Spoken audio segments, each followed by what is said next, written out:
In this video, I'm going to be going over the handler attack.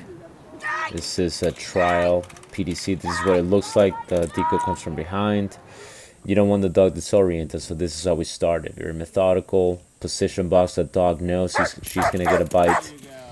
And we do it lateral first. The dog knows the decoy is there, but you have to do a heel first.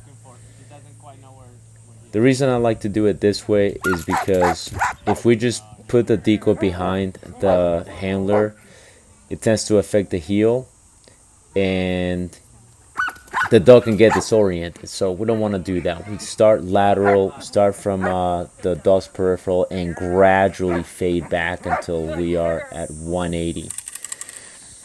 So we're going to see the same thing with another dog. Previous dog we used a position box. With this dog we didn't use a position box. The position box will come into place if the dog starts to get too crooked in anticipation. If the dog starts to get too crooked in anticipation, we're going to use a position box. If not, we'll just do it this way. So as you see, we're fading from lateral to slightly going behind.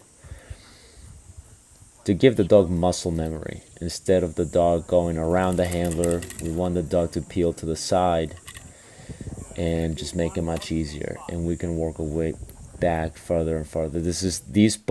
Both of these dogs, this was their still their sort of first session doing this, introducing them to the handler attack from the rear in this manner. This is a PSA scenario, PDC scenario specifically, level 1 and above, or really level 1.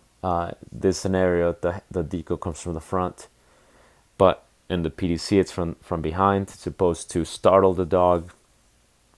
And when you see dogs that haven't properly been introduced to this, that's exactly what happens. They get startled, and the dog will then go around the handler. They get disoriented. They take an extra few seconds to figure it out, and by then the decoy could be too close. So we want the dog to know what the exercise is, know that the moment that there is agitation, the dog knows I need to peel back immediately. This is a predictable scenario, which is why we like to introduce it this way.